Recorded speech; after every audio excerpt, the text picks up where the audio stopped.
Hello friends. अभी थोड़ा सा गैप के बाद मैं फिर से इस वीडियो को बना पा रहा हूँ क्योंकि ऑफिस वर्क में मैं काफ़ी ज़्यादा बिजी हो गया था बीच में। उम्मीद करते हैं आप लोगों ने जो एक क्यूज बनाया था उसको अटेम्प्ट लिया होगा। इसके बाद भी मैं एमसीक्यूज अपलोड करूँगा, थोड़ा सा मुझे समय दीजिए। उम्मीद है कि कल संडे तक मैं और भी एमसीक्यू अपलोड कर दूँ। आप उनको अटेम्प्ट ज़रूर कीजिएगा और अपने मार्क्स लिखिए। तो FRBM है physical responsibility and budget management act. ये पहली बार 2003 में पास किया गया था। इसके बाद इस पर अमेंडमेंट्स कुछ कुछ आए हैं, तो 2012 और 2018 के अमेंडमेंट पर थोड़ा सा हम लोग चर्चा भी करेंगे इस वीडियो में। तो FRBM एक्ट का ऑब्जेक्टिव था कि फिजिकल डिफिसिट्स को कंट्रोल में रखना है। जितना कम से कम फिजिकल डिफिसिट होगा गवर्नमेंट को डेवलपमेंट में उतना अधिक आसानी होगी और आगे गवर्नमेंट ऑफ इंडिया उतना अधिक प्रोस्पर कर पाएगी। फिजिकल डेफिसिट मैंने पिछले लेक्चर में समझाया था। It was the borrowing from other countries, जो कि गवर्नमेंट को एक इंटरेस्ट के साथ पे करना होता है। इसके ऑब्जेक्टिव्स देखेंगे। इसके ऑब्जेक्टिव्स में फर्स्ट पॉइंट था कि बोरो लिमिट एक डिसाइड करेगी फिजिकल काउंसिल, उस लिमिट के अंदर ही गवर्नमेंट को बोरो करना है। So government borrowing limit should be rational. Target ये रहेगा कि बोरोइंग को धीरे धीरे जीरो कर दिया जाए और जो भी बोरोइंग होगी वो सिर्फ एसेट क्रिएशन के लिए होनी चाहिए। तो बोरोइंग दो तरह का हो सकता है। एक हो सकता है कि गवर्नमेंट अपने यहाँ सैलरी देने के लिए, सब्सिडी देने के लिए कर सकती है। सैलरी, वेजेस, पेंशन वगैरह आप ऑलरेडी जान रहे हैं। सब्सिडी यू आर नोइंग की फ्यूल पे भी पहले गवर्नमेंट दे रही थी, अभी भी फूड्स वगैरह पे देती है। तो इन सब चीज़ों से कोई एसेट क्रिएशन नहीं हो रहा।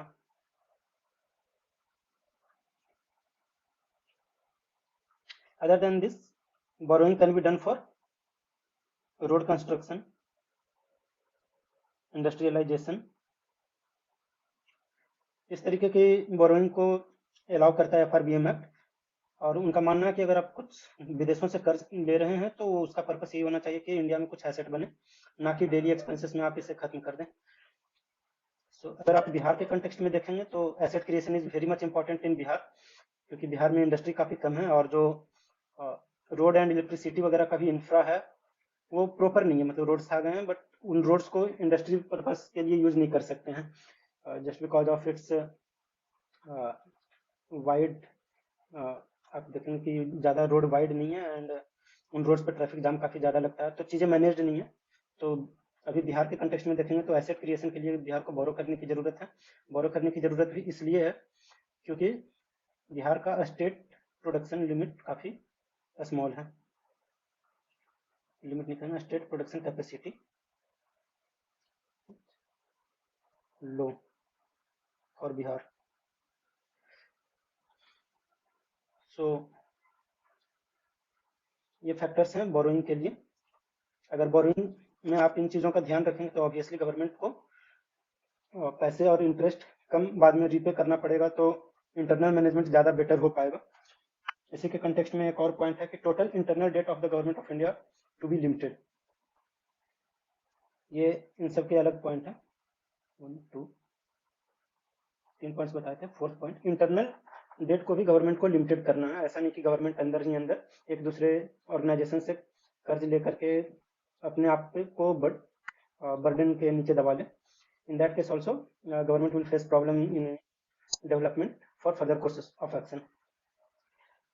After that, the fifth point is primary lender जो है वो RBI नहीं होना चाहिए। This is symbol for not. Primary lender of government should not be RBI। ऐसा इसलिए क्योंकि RBI का काम है banks and non banking financial institutions को मैनेज करना। इनके अंदर कुछ भी लोन वगैरह का लिमिट क्या है, ये कितने पैसे रख सकते हैं, जो रखेंगे उसमें इन्वेस्टर्स को कितना फायदा हो रहा है, इस तरह की चीज़ों को मैनेज करना काम है। और गवर्नमेंट को फाइनेंशियली सपोर्ट करने का काम RBI का इन जनरल नहीं है। इन रेयर केसेस में RBI को इन्वॉल्व किया जाता है, बट इन जनरल गवर्नमेंट अपने फाइनेंसेस को फिजिकल पॉलिसी के थ्रू कंट्रोल करती है और RBI मार्केट को अपनी मॉनेटरी पॉलिसी के थ्रू मैनेज करती है। सो गवर्नमेंट और RBI के बीच में एक डिस्टेंस बना रहे, that was the objective of this act. After that FRBM act में बोला गया कि जब आप बजट सेशन में पार्लियामेंट में पेपर्स रखते हैं फॉर बजट और एनुअल फाइनेंशियल स्टेटमेंट भी रखते हैं, तो उसके साथ साथ 4 पेपर्स और रखे जाएंगे, दैट इज MTFP। MTFP क्या है? Medium term physical policy statement. उसके बाद है physical policy strategy statement, physical policy strategy statement. Third is macro economic framework statement. Fourth is medium term expenditure statement, medium term expenditure framework statement. तो जो first point है medium term physical policy statement, ये इसमें 3 year rolling target रखा जाता है कुछ indicators को कंट्रोल करने के लिए। तो कुछ फाइनेंशियल इंडिकेटर्स हैं, उनको कंट्रोल करने के लिए रोलिंग टारगेट रखा जाता है। अगर रोलिंग टारगेट के बारे में जानना है तो आप एक छोटा सा ब्रीफ ले सकते हैं रोलिंग प्लान का, जो कि मैंने वीडियो लेक्चर 2 के अंदर समझाया है, दैट इज 2B। एंड उसके बाद MTEF स्टेटमेंट जो है, ये भी 3 ईयर रोलिंग टारगेट होता है। ये टारगेट होता है एक्सपेंडिचर्स को कंट्रोल करने के लिए।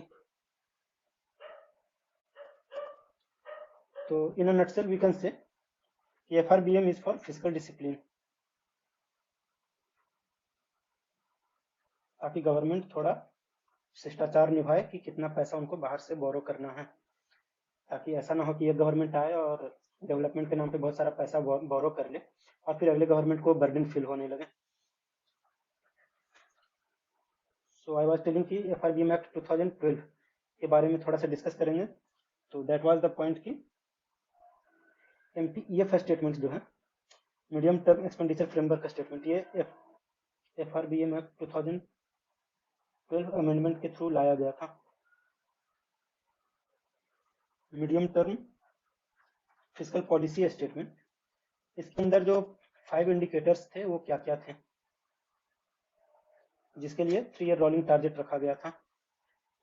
First was revenue deficit. Revenue deficit कितना होगा उसको हर एक साल रिवाइज करना है, और मतलब अपने टारगेट को फिर उसके हिसाब से रिवाइज करते हैं। मतलब पिछले साल अगर रेवेन्यू डिफिसिट ज़्यादा था तो अगले साल उसको कम रखने का कोशिश करेंगे ताकि ओवरऑल बैलेंस हो सके। Second was effective revenue deficit. Effective revenue deficit बताया था, जो रेवेन्यू डिफिसिट आ रहा है उसमें से हम इफेक्टिव रेवेन्यू डिफिसिट उतना को ही मानते हैं जो कि एसेट क्रिएशन में लगाया गया उसको घटा दिया जाए, means revenue deficit minus asset creation के कारण जो रेवेन्यू डिफिसिट दिख रहा है उसको टोटल रेवेन्यू डिफिसिट में माइनस कर देंगे तो इफेक्टिव रेवेन्यू डिफिसिट दिख। Third is physical deficit and fourth is tax to GDP ratio. Fifth was total outstanding debt as percentage of GDP at the end of year. So इसमें fourth point को समझाने के लिए मैं आपको चाहूंगा कि आप थोड़ा सा वीडियो को पॉज करें और खुद से कोशिश करें कि इसका मीनिंग क्या होगा, what is tax to GDP ratio. Hopefully आप लोगों ने कुछ अनुमान लगाया होगा। What will happen if tax increases but GDP is not increased. GDP देश का बढ़ नहीं रहा है बट गवर्नमेंट टैक्स बढ़ाती जा रही है। ऐसे में क्या होगा, लोग डिमोटिवेटेड फील करने लगेंगे और प्रोडक्शन धीरे धीरे घटने लगेगा। प्रोडक्शन घटेगा तो अनएम्प्लॉयमेंट बढ़ने लगेगा। तो टैक्स बढ़ रहा है, GDP न बढ़ रही है न घट रही है, तो ऐसे केसेस में क्या होगा, प्रोडक्शन घटने लगेगी, अनएम्प्लॉयमेंट बढ़ने लगेगा। इवन GDP घट रही होगी और टैक्स बढ़ रहा होगा तो भी सेम फिनोमेनन देखने को मिलेगा और इवन कर्व ज़्यादा स्टीप होगा। इन सेकेंड केस अगर देखेंगे कि टैक्स गवर्नमेंट घटा देती है और GDP सपोज स्टैटिक है, उस केस में क्या होगा, गवर्नमेंट टैक्स कम लेगी, लोगों के पास पैसा अधिक होगा एक्सपेंडिचर करने के लिए। इस केस में या तो इन्फ्लेशन आएगा या तो प्रोडक्शन बढ़ेगी, देन इन्फ्लेशन को किसी तरीके से बैलेंस हो किया जाएगा। इट डिपेंड्स कि प्रोडक्शन जो बढ़ रहा है उसका बेनिफिट किस होराइजन पे पहुंच रहा है। अगर वो पुअर स्ट्रेटा के पास पहुंच रहा है then it will be very good. अगर वो पुअर स्ट्रेटा के पास नहीं पहुंच रहा है then it will again create problem of inflation and money concentration towards rich people. तो अगर टैक्स गवर्नमेंट घटा रही है तो दूसरा प्रॉब्लम ये भी देखने को मिलेगा कि गवर्नमेंट के पास कम पैसे रहेंगे इन्वेस्ट करने के लिए, तो इंफ्रास्ट्रक्चर प्रोजेक्ट्स में गवर्नमेंट कम खर्च कर पाएगी, तो इंफ्रास्ट्रक्चर डेवलपमेंट घट जाएगा। ओवरऑल गवर्नमेंट एक्सपेंडिचर घटने से कंट्री का ग्रोथ थोड़ा सा स्लो हो सकता है। और जीडीपी अगर घट रही है तब टैक्स को घटाना चाहिए या नहीं, that is also description of government. ऐसे केसेस में गवर्नमेंट को कुछ चीज़ों पर टैक्स घटानी चाहिए, कुछ चीज़ों पर टैक्स बढ़ानी चाहिए, ताकि मनी को रेशनलाइज किया जा सके। The last point was outstanding debt to GDP, यानी कि गवर्नमेंट ने कितना कर्ज ले रखा है और जीडीपी ग्रोथ कितना हुआ, उस चीज़ का मेजर है ये। अगर गवर्नमेंट डेट ज़्यादा ले रखी है तो उस चीज़ को समय के साथ घटाने की ज़रूरत है, ताकि हमारा डेट ना रहे। और जीडीपी ग्रोथ इसमें जितना बढ़ेगा ये रेशियो उतना घटेगी। और इसमें ऊपर देखेंगे डेट जितना घटेगा ये रेशियो उतना घटेगी। सो हमारा टारगेट ये होना चाहिए कि जीडीपी बढ़े ताकि ओवरऑल रेशियो घटेगी, और आउटस्टैंडिंग डेट भी घटे ताकि ओवरऑल रेशियो घटेगी। इसके बाद कुछ छोटे पॉइंट है फिस्कल कंसोलिडेशन, जो कि सिलेबस में लिखा नहीं गया है, तो मैं सिर्फ एक लाइन रीड कर देना चाह रहा हूँ कि फिस्कल कंसोलिडेशन का मतलब क्या है। Fiscal consolidation means strengthening government finances by first reducing annual government borrowing, यानी कि गवर्नमेंट बोरोइंग अपना घटा देगा तो गवर्नमेंट का फाइनेंशियल स्ट्रेंथ बढ़ जाएगा। Second is tax reform. Third is disinvestment थोड़ा सा प्राइवेटाइजेशन से मिलता जुलता है, 100% नहीं कर सकते। Fourth is better targeting subsidies, मतलब किस चीज़ पे सब्सिडीज मिल रही है उसको अब हटा देना चाहिए, किस चीज़ पे सब्सिडीज कम मिल रही है उसको बढ़ा देना चाहिए। Like you can say green vehicles, जिसको आप ग्रीन इकोनॉमी वगैरह से भी कह सकते हैं। इलेक्ट्रोमैग्नेटिक चीज़ों पे चलने वाले कार्स और ट्रेन्स, इन सब चीज़ों पे अगर गवर्नमेंट अधिक सब्सिडी देती है, लोन वगैरह का रेट कम करती है, देन मतलब लोग ज़्यादा इस टाइप के व्हीकल्स को परचेज करेंगे, और वो फिर इन्वायरमेंट के लिए अच्छा होगा, इन्वायरमेंट के लिए अच्छा होगा तो इन टर्न पब्लिक हेल्थ के लिए अच्छा होगा, पब्लिक हेल्थ के लिए अच्छा होगा तो गवर्नमेंट का हेल्थ एक्सपेंडिचर को रिड्यूस करेगा। तो एक फ्यूचरिस्टिक आइडिया देखते हुए इस तरह से गवर्नमेंट डिसीजंस लेती है। और आप लोग भी इंडस्ट्रियल प्रोजेक्ट मैनेजर में जब इंटर करेंगे तो इस तरह की चीज़ों को मैनेज करना होगा, तो एक फ्यूचरिस्टिक प्लान होना चाहिए। तो ये सब फिस्कल कंसोलिडेशन का पार्ट है। नेक्स्ट है FRBM अमेंडमेंट 2018। इसमें रेवेन्यू डिफिसिट टारगेट को हटा दिया गया था, means revenue deficit target was scraped. तो इसका रीज़न क्या था? इसका रीज़न ये था कि इस पीरियड में, इसके आसपास वाले साल में जो मेजर रेवेन्यू डिफिसिट था वो फ्लैगशिप स्कीम्स के कारण दिख रहा था। फ्लैगशिप स्कीम्स क्या हो सकता है, गेस कीजिए, जो कि 2018 मतलब आज से 2 साल पहले, 3 साल पहले लगभग हो रहा होगा। तो हाँ, आपने अनुमान लगाया होगा, उज्ज्वला योजना, सौभाग्य, भारतमाला, इस तरह का जो गवर्नमेंट प्रोजेक्ट्स था, इनमें गवर्नमेंट काफ़ी ज़्यादा एक्सपेंडिचर कर रही थी, तो उसके कारण रेवेन्यू डिफिसिट काफ़ी अधिक दिखने लगा था। तो गवर्नमेंट का कोशिश है कि रेवेन्यू डिफिसिट अब टारगेट में हो ही ना, FRBM के अंदर दिखे ही ना। Next point is recommendations of NK Singh committee. इसके अंदर जो है एनके सिंह कमेटी जो थे, 5 लोगों की कमेटी थी जिसको हेड कर रहे थे ऑब्वियसली एनके सिंह। इन्होंने जनवरी 2017 में अपना रिपोर्ट सबमिट किया था, और ये शायद अप्रैल 2017 में पब्लिक को, ये मतलब फॉर पब्लिक इसको ओपन कर दिया गया। जनवरी को गवर्नमेंट को सबमिट किया था, अप्रैल 2017 को इसे पब्लिक कर दिया गया। और ये सब इम्पोर्टेंट नहीं है। नंबर ऑफ मेंबर्स में बी आस्क्ड। देन इनके रिकमेंडेशंस क्या क्या थे? तो इनके रिकमेंडेशंस थे कि एक न्यू फिस्कल काउंसिल बननी चाहिए जो कि स्टेट गवर्नमेंट और सेंट्रल गवर्नमेंट को इंडिपेंडेंटली एसेस करे, और वो ये भी चेक करे कि वो अपने रूल्स FRBM एक्ट के फॉलो कर रहे हैं कि नहीं कर रहे हैं। तो FRBM एक्ट जो है वो सेंट्रल गवर्नमेंट पर भी लागू होती है, स्टेट पर भी लागू होती है। थोड़ा सा मोड अलग होता है क्योंकि उनके इनकम और एक्सपेंडिचर के पैटर्न थोड़े अलग हैं। GST के बाद काफ़ी ज़्यादा डिफरेंस दिखता है इनकम सोर्सेस में। Then the second point was debt to GDP ratio का जो टारगेट था वो 2023 तक 60% कर देना था। इसका 60% जो 2017 में था।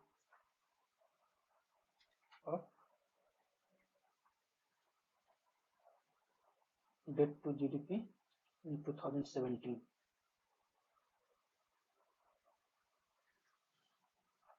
देन इस 60% को भी बाइफरकेट किया गया। सेंट्रल गवर्नमेंट के लिए 40% और स्टेट के लिए 20% होना चाहिए, और टोटल मिलाकर के फिगर देखा जाए तो 60% आना चाहिए।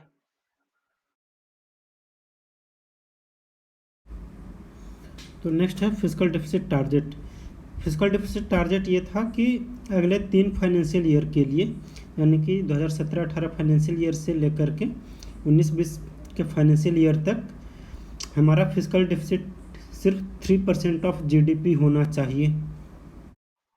ग्लाइड पाथ बोलते हैं फ्लेक्सिबिलिटी को, कि डेफिसिट टारगेटिंग में कुछ फ्लेक्सिबिलिटी दी गई थी कि एग्जैक्ट आप 3% रखने की जरूरत नहीं, थोड़ा बहुत अप एंड डाउन हो सकता है। नेक्स्ट है एक्सेप्शंस किस किस केस में हो सकता है जिसमें इकोनॉमी डिस्टर्ब हो जाए? War, natural calamities such as flood, famine मतलब सूखा, फ्लड मतलब बाढ़।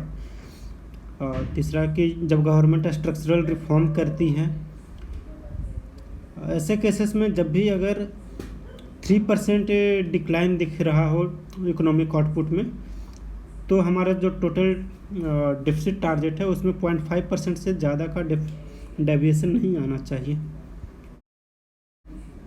ये शार्प डिक्रीज का केस बता दिया जिसमें 3% से अधिक डिक्लाइन है।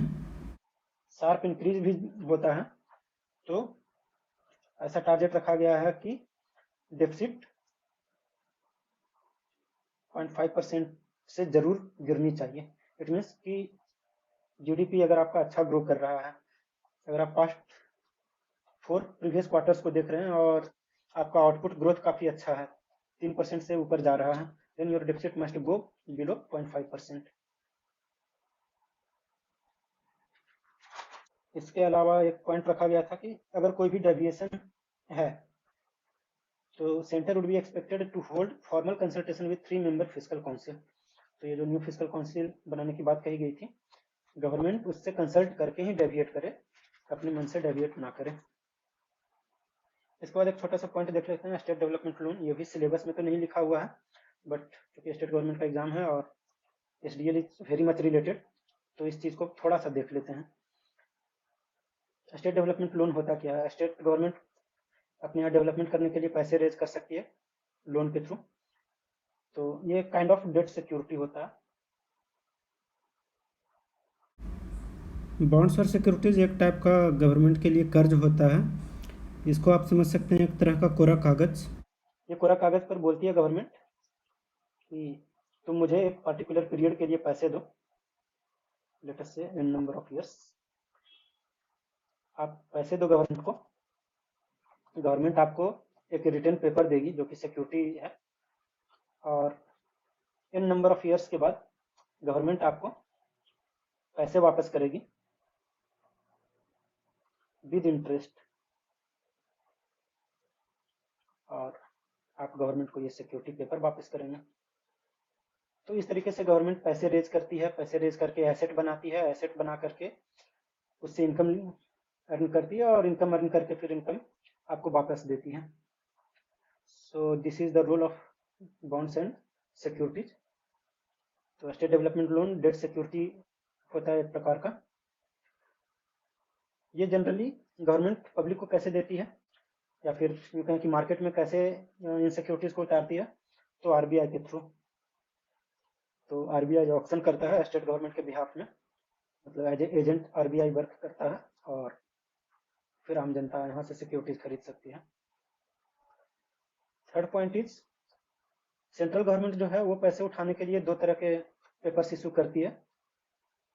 एक होता है टी बिल, जिसको ट्रेजरी बिल बोलते हैं, दूसरा बॉन्ड होता है। ट्रेजरी बिल्स जो होती है वो central government less than 1 year के लिए रिलीज करती है। कंपेयर टू दैट बॉन्ड्स, वैसे गवर्नमेंट बॉन्ड्स होते हैं जो कि मोर देन 1 ईयर के लिए गवर्नमेंट रिलीज करती है। लेकिन जो स्टेट गवर्नमेंट का, ये मैंने सेंट्रल गवर्नमेंट का बताया, ये दोनों तरीके होते हैं, बट स्टेट गवर्नमेंट के लिए सिर्फ बॉन्ड्स ही होता है। State development loans are eligible for SLR and LAF purposes. तो ये एसएलआर और एलएएफ जो है, अगर आपने मॉनेटरी पॉलिसी के बारे में थोड़ा बहुत पढ़ा हो,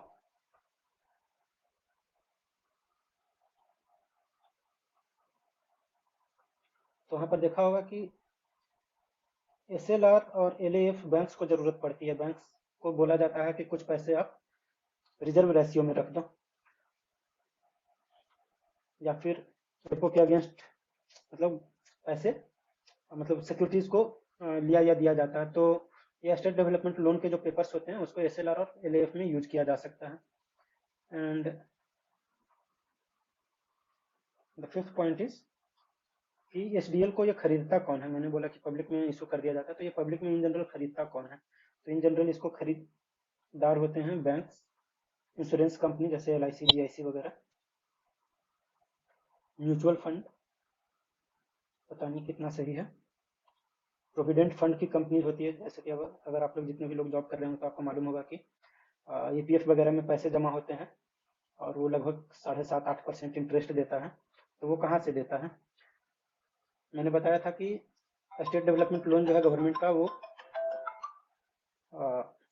पेपर्स इशू करते हैं और बाद में पैसे के साथ इंटरेस्ट भी देते हैं। तो उसी तरीके से हमारे पैसे जो पीएफ में जमा हो रहे हैं, वो पैसे हमारा पीएफ कंपनी जो है ईपीएफओ स्टेट डेवलपमेंट लोन का पेपर खरीदने में लगाता है, और वहाँ से फिर बाद में जब पैसे आते हैं उस पैसे में से अपना कट निकाल करके फिर हमें देता है। सो इस वीडियो के लिए इतना ही। इसके ऊपर भी क्विज बना दिया जाएगा और उसका लिंक इस वीडियो के डिस्क्रिप्शन बॉक्स में डाल दिया जाएगा, और आप उसको जरूर अटेम्प्ट करें। आपको क्विज से पता चलेगा कि इस वीडियो से आपने कितना सीखा है, प्लस क्विज में कुछ क्वेश्चंस इस वीडियो के बियॉन्ड भी रहेगा, ताकि नए क्वेश्चंस को आपको टैकल करने में एग्जाम में परेशानी ना हो। और इसके आगे जो टॉपिक्स हैं, zero base budgeting, crowding out, budget reforms, masala bonds, ये सब छोटे टॉपिक्स हैं, एनआरआई बॉन्ड्स वगैरह। तो नेक्स्ट लेक्चर में छोटे टॉपिक्स को एक साथ कवर कर लेंगे। जय हिंद।